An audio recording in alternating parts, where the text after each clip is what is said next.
Good morning, Unity in Greensboro. Welcome.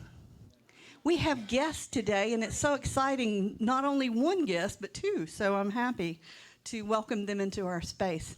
If you'll close your eyes, we'll quiet our minds and get into the groove of it all. Let's take a deep breath together.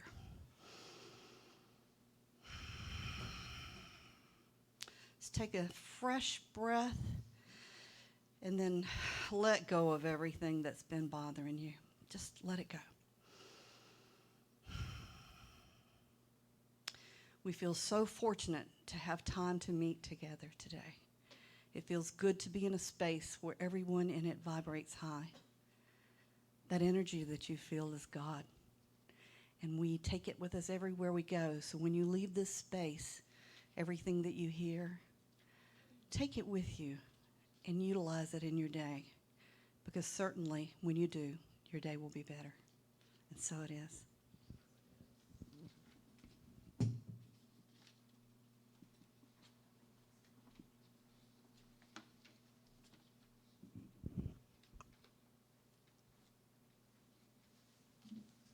I got a new phone and I clearly haven't figured out how to use it.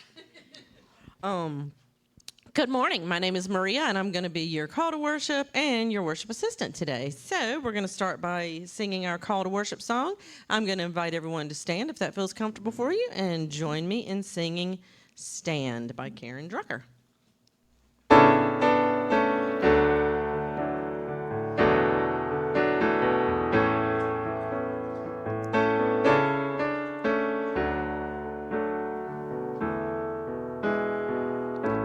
For years I would talk about how I wanted to make a stand.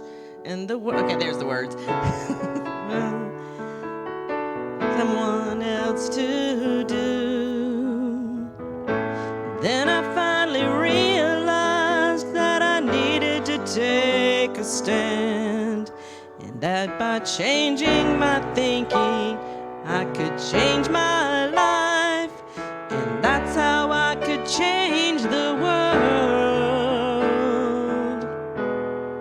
So let there be peace. I am a stand for peace. Let there be love. I am a stand for love. Let there be joy. I am a stand for joy.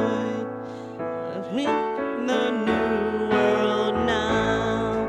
So let there be peace. I am a stand for peace. Let there be love. I am a stand for love. Let there be joy. I am a stand for joy. We are making a new world now. One more time. Let there be peace.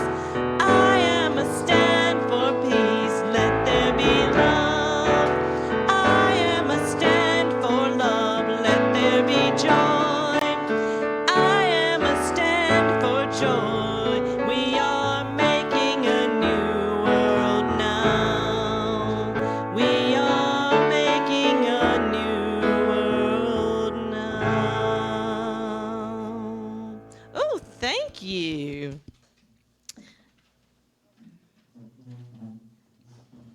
So I get to repeat what Anita already said. Good morning. And welcome home to Unity in Greensboro. We're so happy to see all of you here. And now I'm going to invite you to repeat after me. Take a look at a neighbor and say, good morning. I love you this morning. And I sure do appreciate you being here. And for all of our friends watching us virtually, please know that we're saying that to you as well. We invite you to post it in the comments and help us grow this loving spiritual community by liking, subscribing, posting, doing all the clicks that you can do on social media. We invite you to do all that. Now I'm going to invite you to join me in, wait a minute, did I miss something? Nope, I'm on target. The June affirmations. Together. I believe in my dreams, myself, and all that I am. I love myself deeply and fully. My creativity is unlimited, and I unleash its power every day. Creative energy flows through me easily and freely. Now we're going to move right into the unity principles. Unity's 5 foundational principles together. There is only one ultimate power in the universe. That power is God, and its nature is absolute, unchanging good. Human beings were created from absolute good, so our inherent nature is also good. We call the inherent goodness of human beings the Christ. Our thoughts are our creative power. Whatever we persistently focus our thoughts and feelings upon manifests in our lives. Prayer and meditation are essential elements of the spiritual life because they focus our thoughts on our oneness with God and all creation. It is not enough to know the truth. We must put that truth into action in our lives. We must live the truth we know. And now we're going to have a Father's Day activity. I'm going to come around with the microphone, and I invite you to speak the name of your father, a fatherly figure, anyone who represents that male parental energy in your space. So,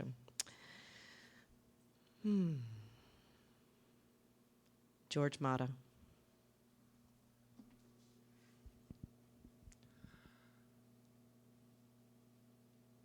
Bud Bullock.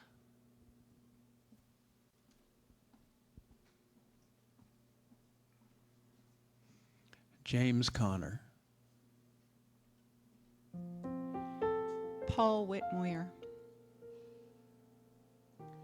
Robert Reynolds Mason. Jose Antonio Garcia.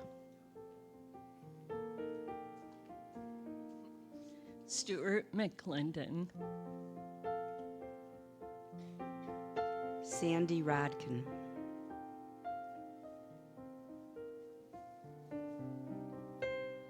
Glenn Ermine. James Carrigal. Ray Hecker. Marvin O'Connor. John Eaton. Joshua Burnett. Andy Andrews. Daniel Middleton. Andy Raybach. Harry Cover. William Warren Wolf. Walter Hauser. Alex Rochelle. Peter Gallaudet Powers. Michael McKinley. Steve Baumeier. And now let's hold just a moment of peace to hold all those names in our hearts. Be grateful. Whew, I didn't realize how emotional this would be.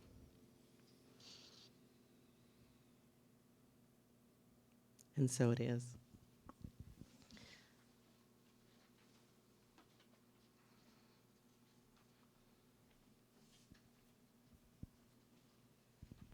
Okay, and now we're going to bless our youth and send them out, youth and young adults. Send them out with our love. Sandy's going to play. You are walking as a light, as a light, as a light. You are walking as a light of God. As a light, as a light, as a light, as a light, as a light, as a light, as a light of God. Thank you. That was beautiful. So now I am your prayer chaplain today, and we'll be going over our prayer list. No matter what you're growing through, we want to pray with you because we know prayer works. So seek someone out after the service. I know I'm here This is a sign that a person's a prayer chaplain if they've got this on. I think I'm the only person here today. Oh, wait, there's Treva. And John will pray with you. And there's Jody. Oh, while we're on this, if you notice the space is a little cleaner, you got Suzanne and Jody to thank for this. And me. So now that we've cleaned that up, let's go on with our prayer list. The names on the list are, I invite you to think of someone that you want to think about. You don't have to think about the people on the prayer list, but all that creative energy that we aim towards them is a good thing.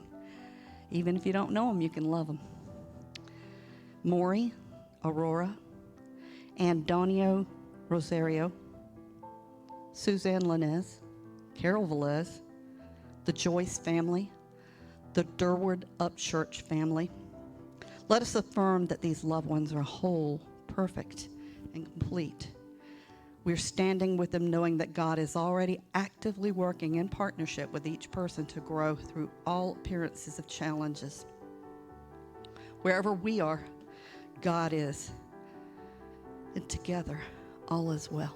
And now we'll move into our meditation. If someone will turn the lights down just a second. I'm going to do my favorite prayer for this meditation, and I'm going to keep saying it because it's only 3 lines, and while it sounds short, it's very profound. So here's the prayer. God, help me to see what I already have. God, help me to know what is already true. God, help me to receive what is already present. Again, help me to see what I already have. Help me to know what is already true. Help me to receive what is already present. In the silence.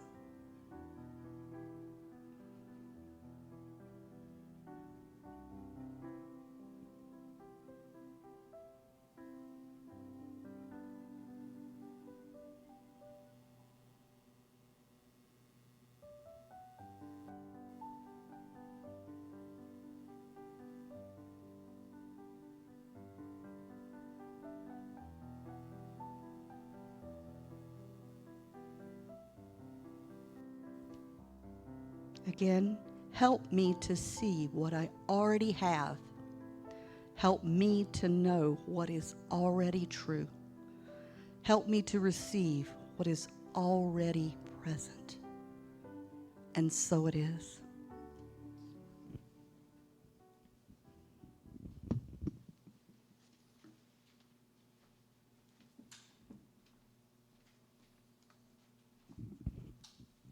So the first guest that I get to introduce, many of us already know him, but we'll do this for the folks at home. Sandy Hemingway is going to be performing our special music today. Sandy began playing piano at the Hamilton Baptist Church at the age of 11. Like so many do, he drifted away from church in his 20s while attending UNC, studying broadcasting, and subsequently at NC State, go Pack, studying computer programming. Around 2000, he was drawn to Unity Church of the Triangle, where he not only reconnected with God, but also with his musical gifts and began writing New Thought, or Posse music. I think you do that every time, and I forget how to pronounce it every time. May 2021, Sandy released his second CD, 95 Seconds of Normal, available now. Where? Anywhere online. Anywhere online. He is still playing regularly at a number of New Thought churches across North Carolina. Help me in welcoming Sandy Hemingway. Thank you. Since this is Father's Day, I know a lot of us are of the age where our fathers are no longer here, and I'm one of those. And so I decided to play a song by Daniel Nahmod. It's called Last Song.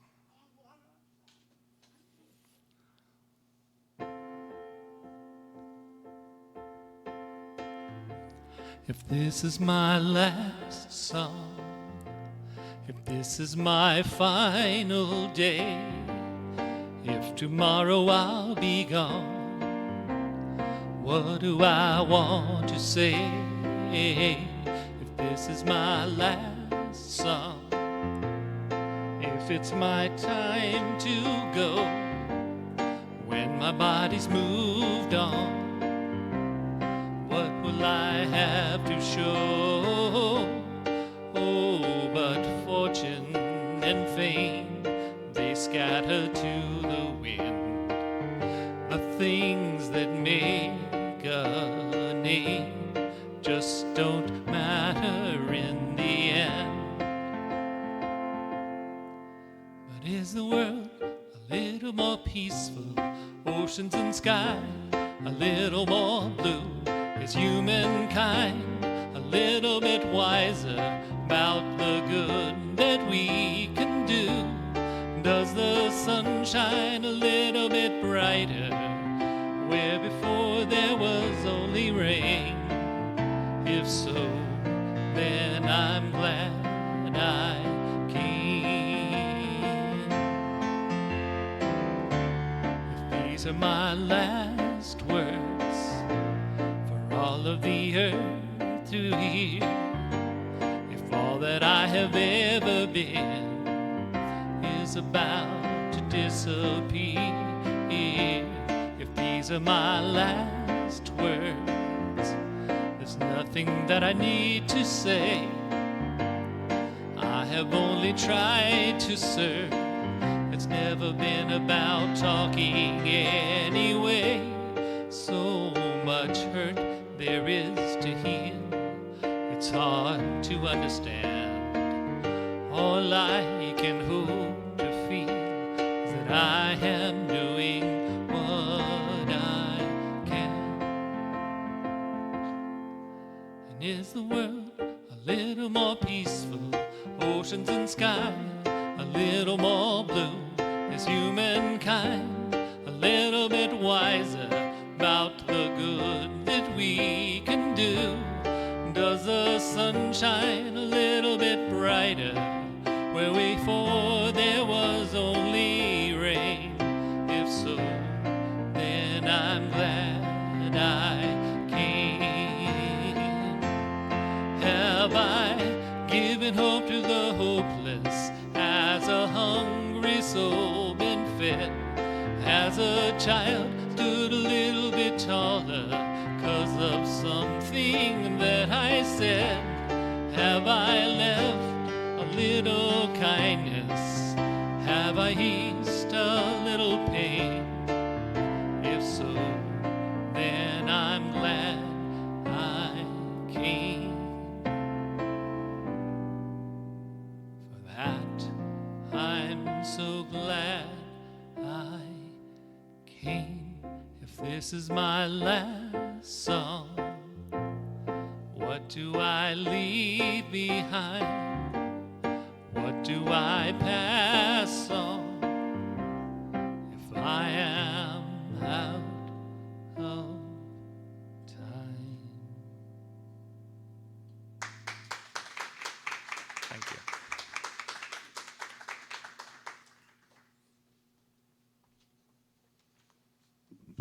Wow.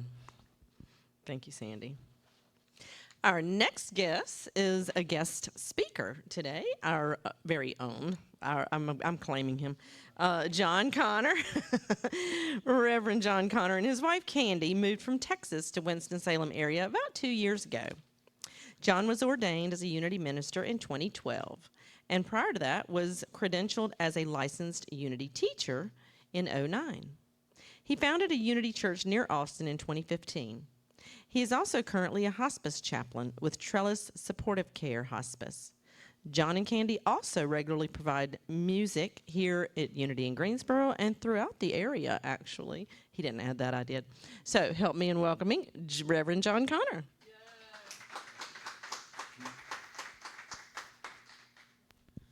Thank you. And the microphone has been passed.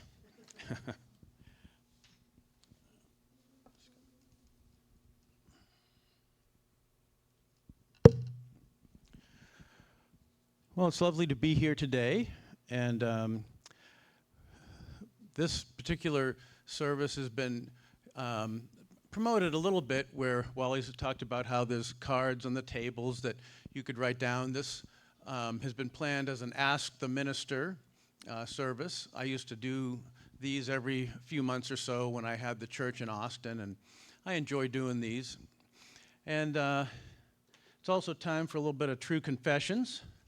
When Wally asked me to do the service today, I knew that I'd been wanting to do an Ask the Minister type of service, but I asked him if I could do that for Father's Day, and he said, yeah, that's fine, do whatever you'd like.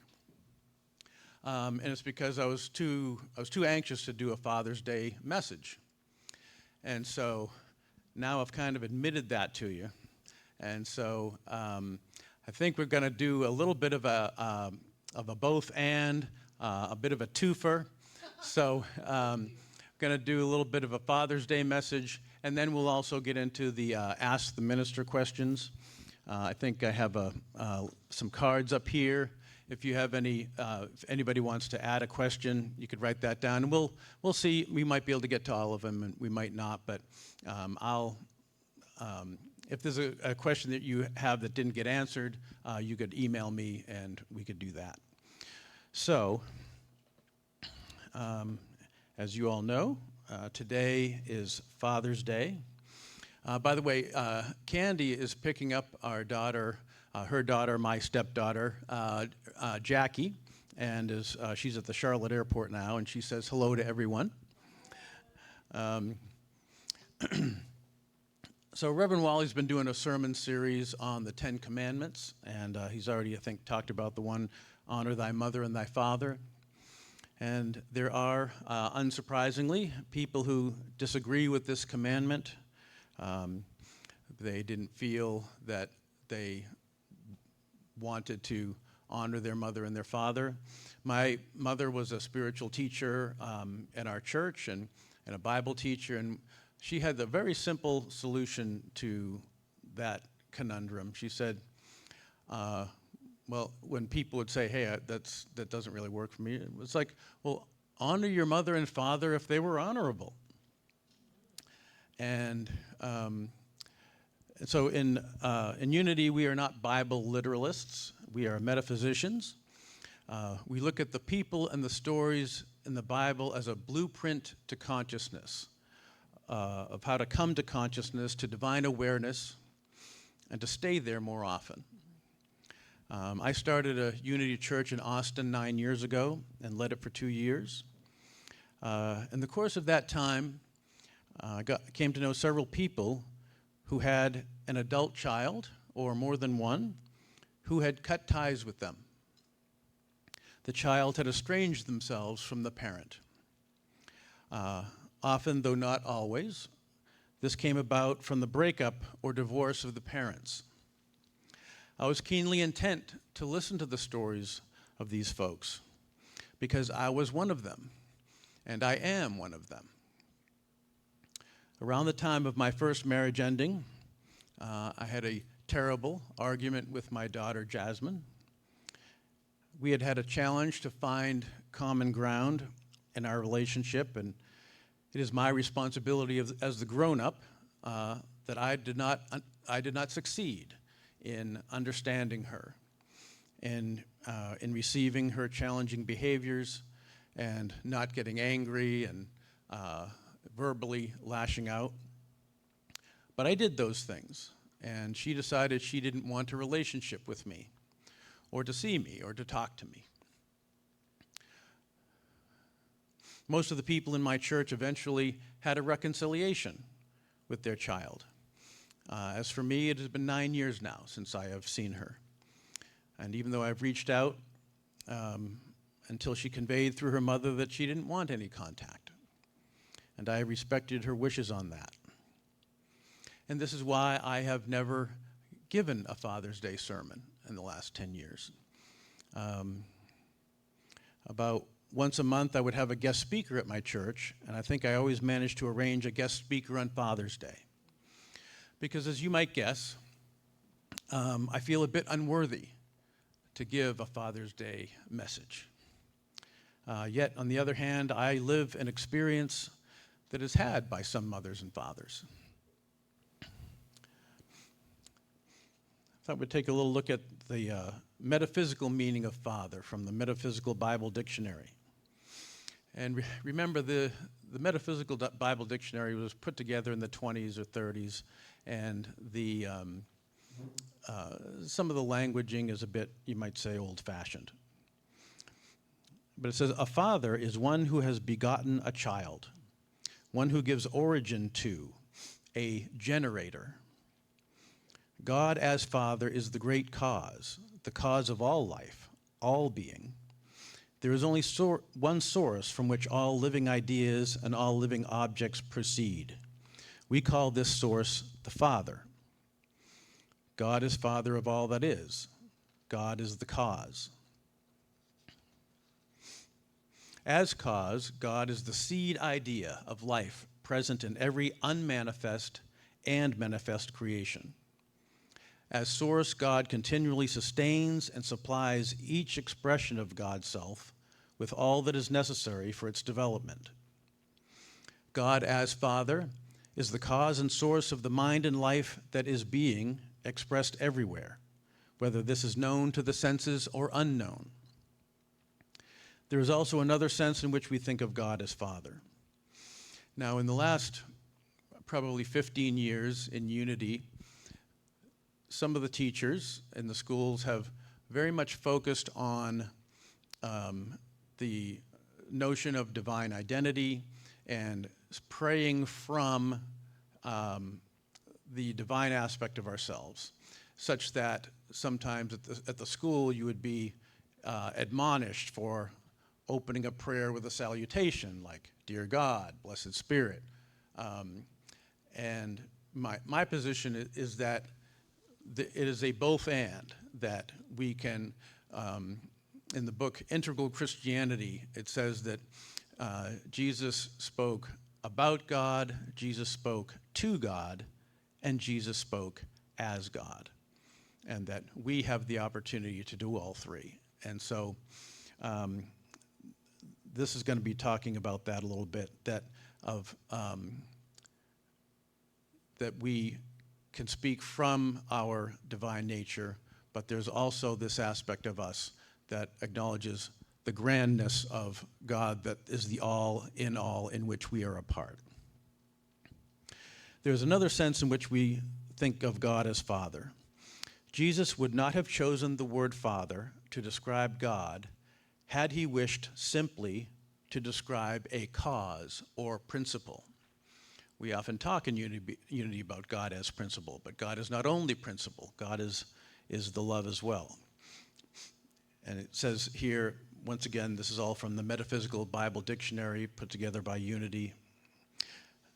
There's a relationship with God into which we can enter, where God seems, quote, closer than breathing and nearer than hands and feet. When we enter into this relationship, we become acutely aware of God as a living presence, and we are lifted up by God's love.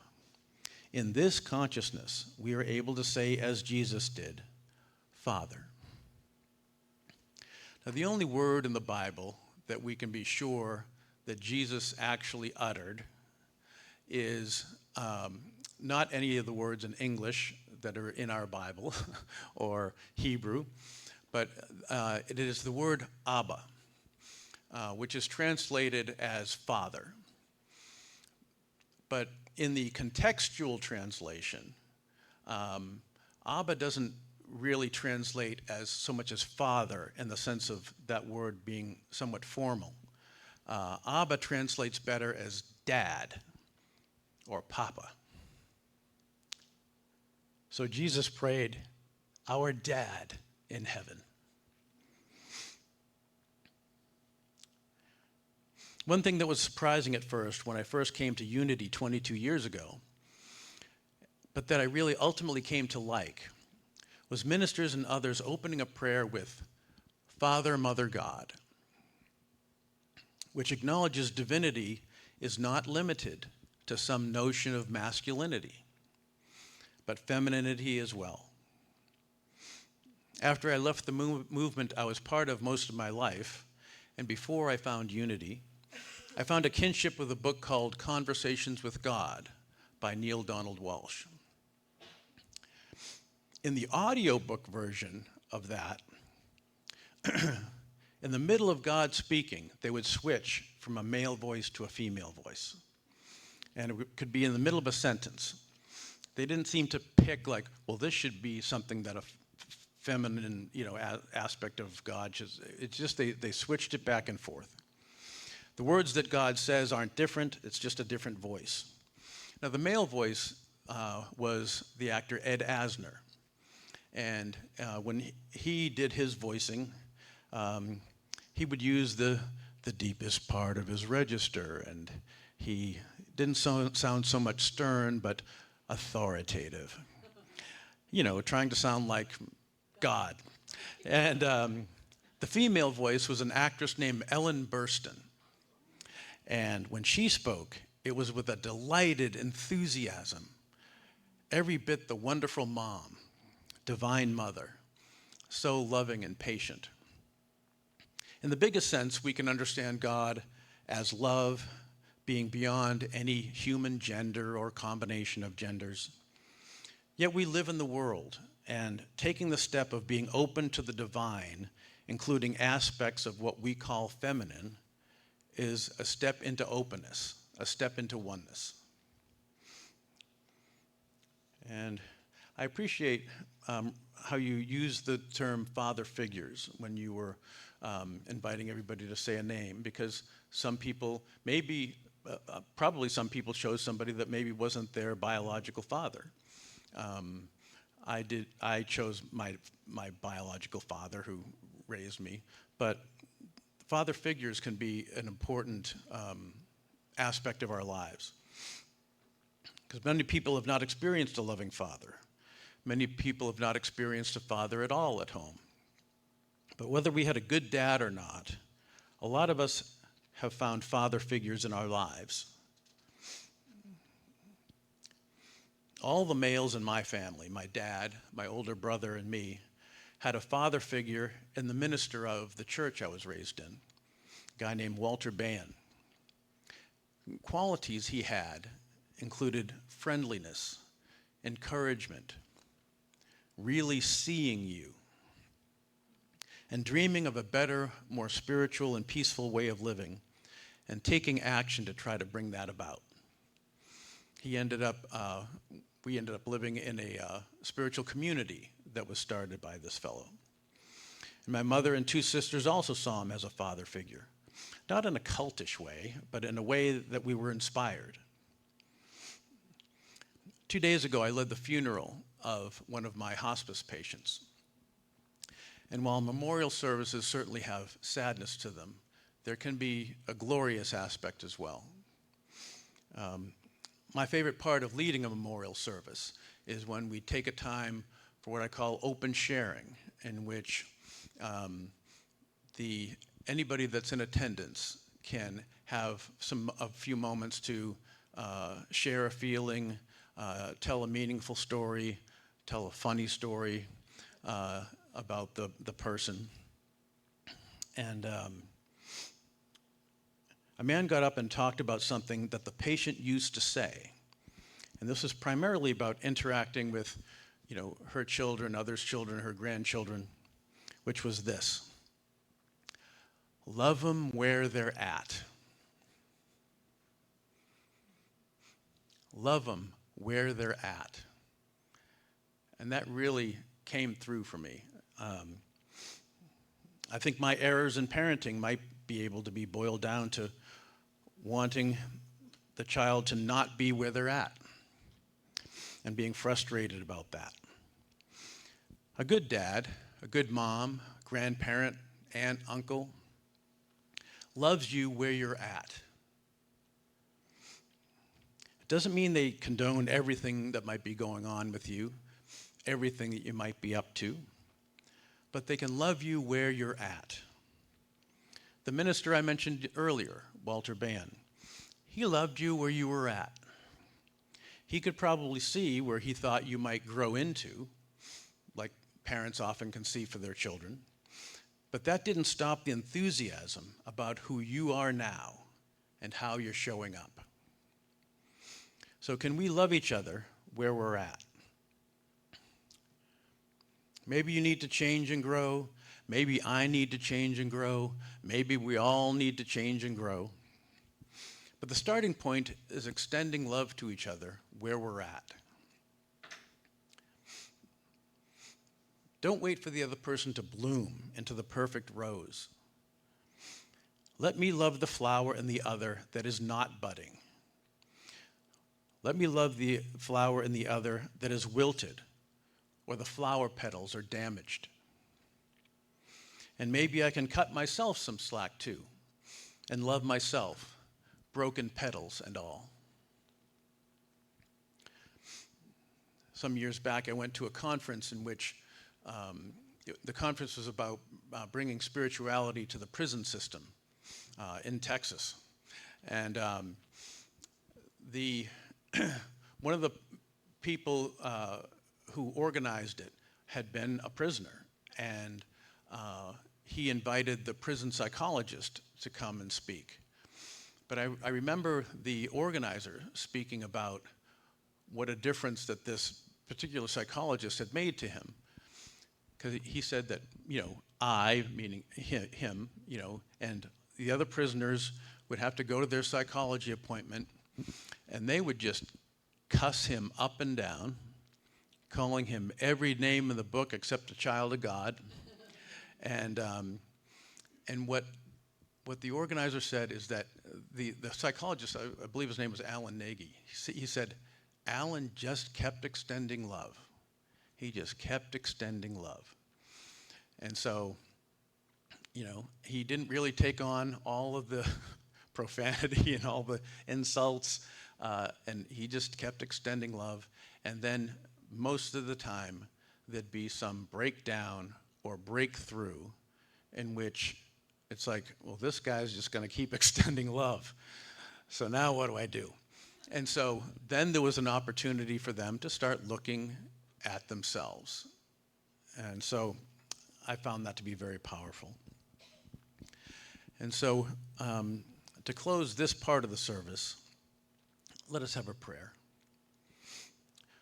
Father, Mother, God, let it be so that we are all spiritual parents to those in our lives, loving them where they're at, accepting them, encouraging them, blessing them. And so it is.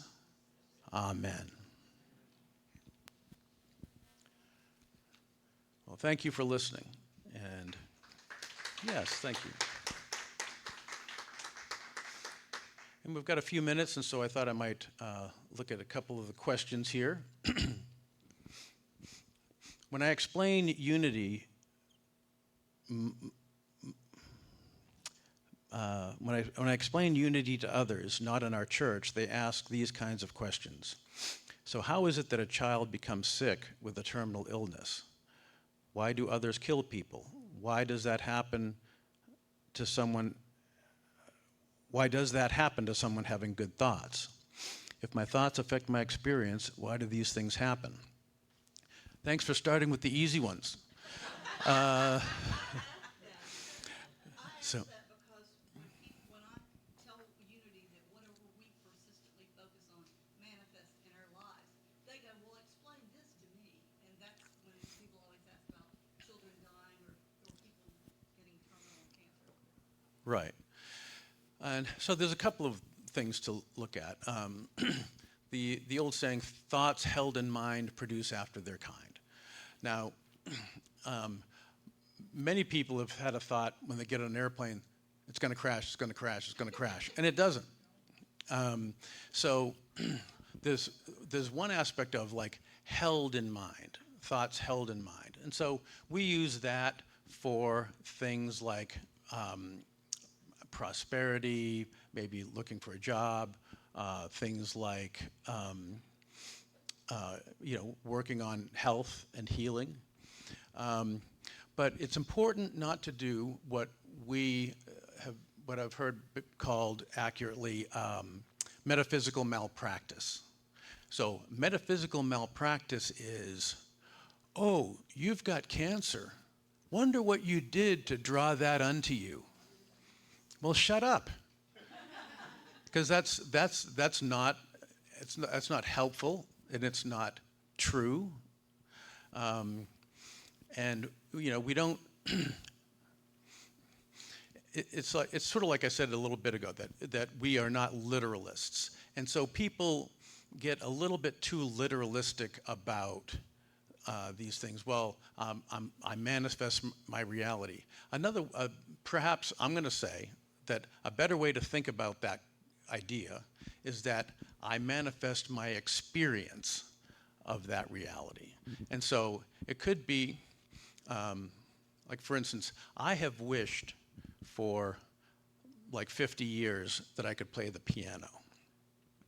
And magically, I can't. So wishing it did not bring it about.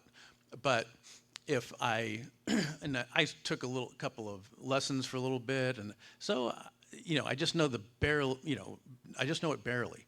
But if I put, you might say, feet under my prayers, or in this case, I wasn't like praying so much, but feet under my wishes. If I took action, then that's putting it together, because he had to take lessons, and then he played and he practiced, and you started when you were 11. That was maybe 20 years ago when you were when you were first playing in church, maybe a little more.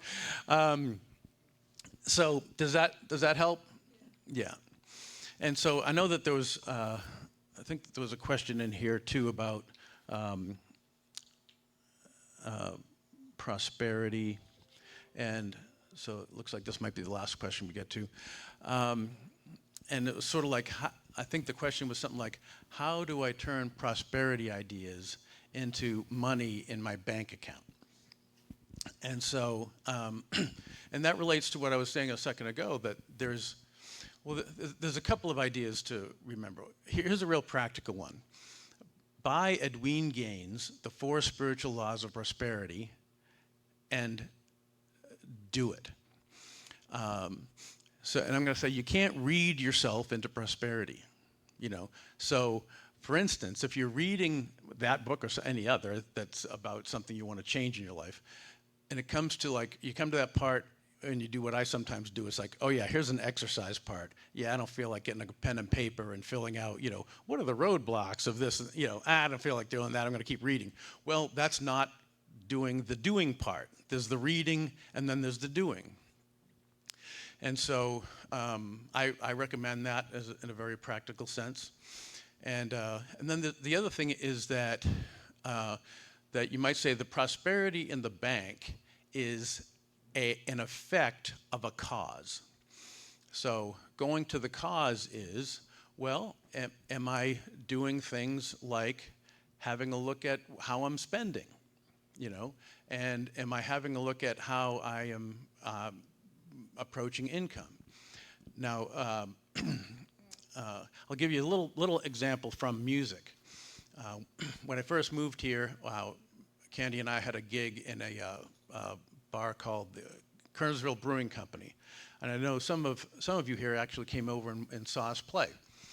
That gig paid $250 for 3 hours, and we were happy to have it. And we did that every few months, and then that company was sold, and we didn't end up playing there more.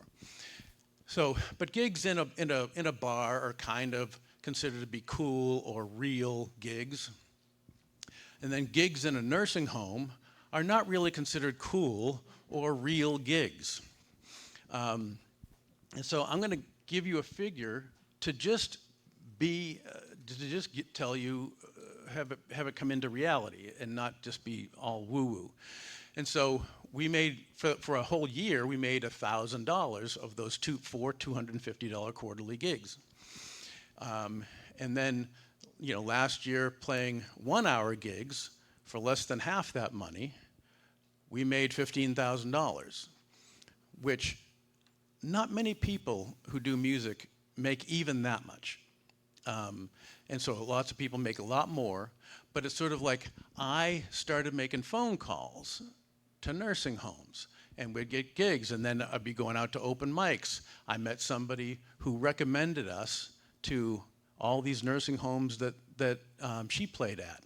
And so it's things like that. It's the taking it from the consciousness part into the earth. And so we read, we pray, we have our dreams about things, and then we take action. So hopefully that's helpful. And now it's time for everybody to share their prosperity. See what I did there? With ways to give. And so this is where I talk about why I give. And I want to support a spiritual community, a spiritual container, you might say, that this is on Sunday morning, but that also is outside of Sunday morning, just the container of the relationships that we all have. I want to support the existence and the ongoingness and the prosperity of that. So in my case, I have it taken out of I have an automatic giving set up. So whether I'm here or not, I'm giving. So on the screen, there's different ways it talks about of how you give. And let's see. Yeah. And then, okay, then is it the, okay, and then they're going to come up. Okay. So we're going to do the short version, I think maybe a couple of times. Yeah, short's good. So.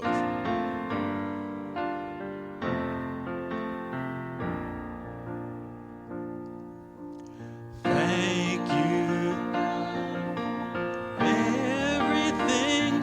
Thank you, God, for everything.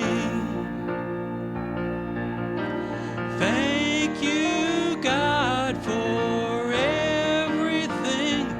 Thank you, God, for everything. God, for everything.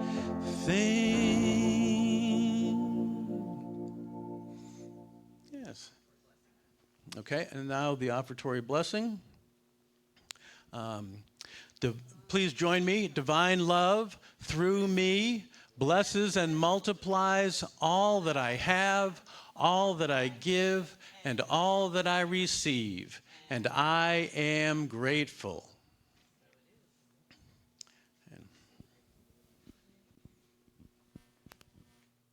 Thank you, thank you, thank you. Excellent. Excellent job. And I see a few more questions up here that I don't think he got to, so feel free to see him after the service. Or email him if you have further or whatever. So now I get to do the announcements. We're going to be doing the Kindness Project today from 11:30 to 2:30. It is a crochet project to promote community in the city by leaving little items out in a public place for people to find and to enrich their life, if only for a moment. And I think Anita was out putting some on the light poles in the area before we started the service today. Anything from beginners to experts are invited. Others who are not interested in crocheting can assemble the projects. And this is a $5 suggested love offering. So we need people not just to crochet, but like to put the little cool sunglasses or some kind of hair or clothes or something on these little wiggles that we do. Yes, Kathy?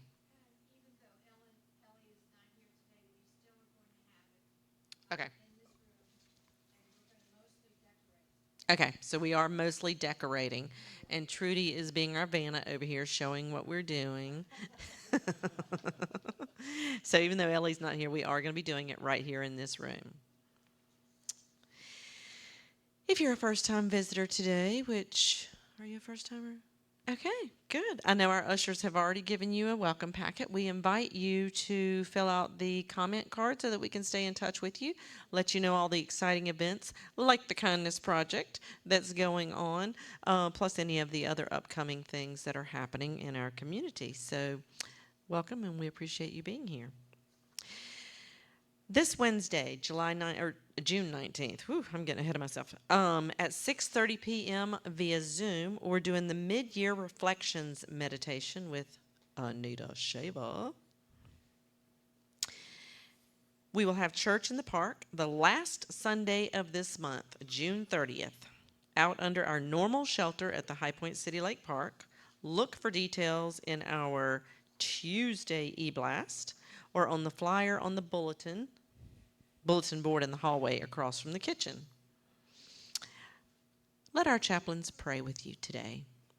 We have Anita, we have Jody, we have Treva, who's maybe with the children, and then John. We have several private places where we can step away and pray together and let them know if there's anything that you might be growing through, and they'd be happy to pray with you.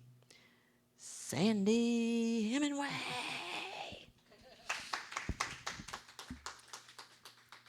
So I decided, since this is Father's Day, I would play something from my father's generation.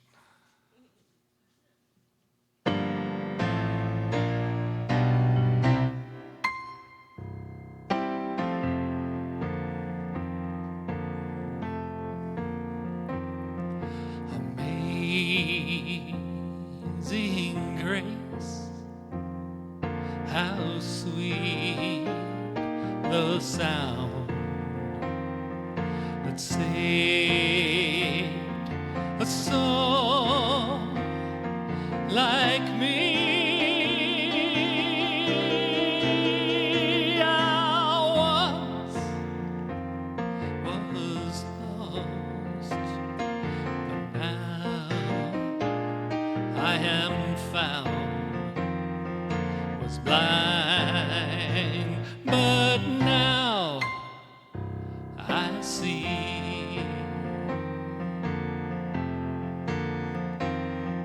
'Twas grace that taught my heart to sing, and grace my fears relieved.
With me.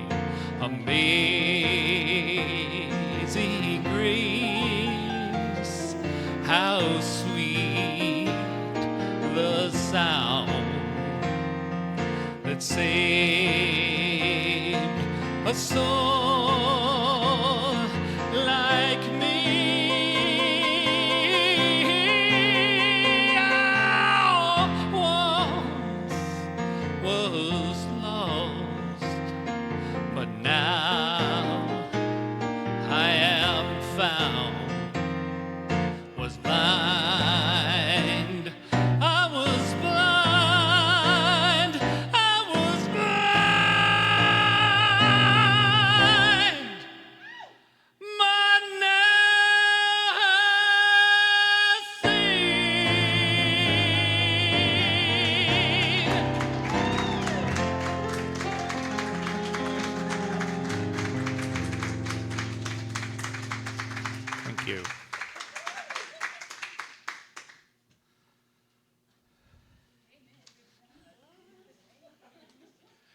Can I get a witness? So we're gonna. So for the benediction, I'm actually going to do a kid's song, a very short kid's song that I learned. There was a period between leaving the Emissaries of Divine Light Church I was part of and before I came to Unity, when I was found a home with the Unitarian Universalist Church. And so they sang this song as the kids going out to their Sunday school. And it goes, and so if you feel comfortable, close your eyes and receive this blessing.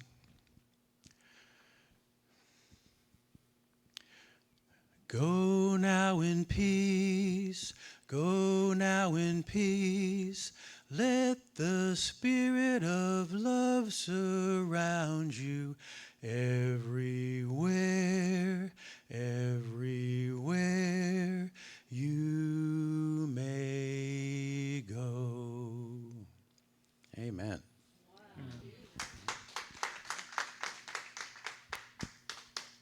And now I get to lead the peace song.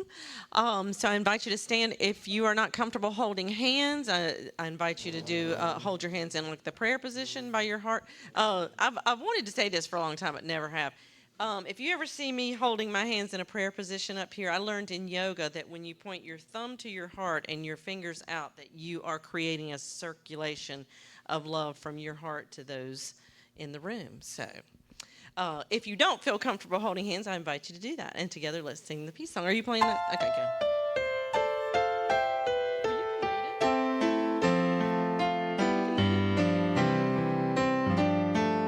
Let there be peace on earth, and let it begin with me. Let there be peace on earth, the peace that was meant to be, with God as creator. Family all are we. Let us walk with each other in perfect harmony. Let peace begin with me.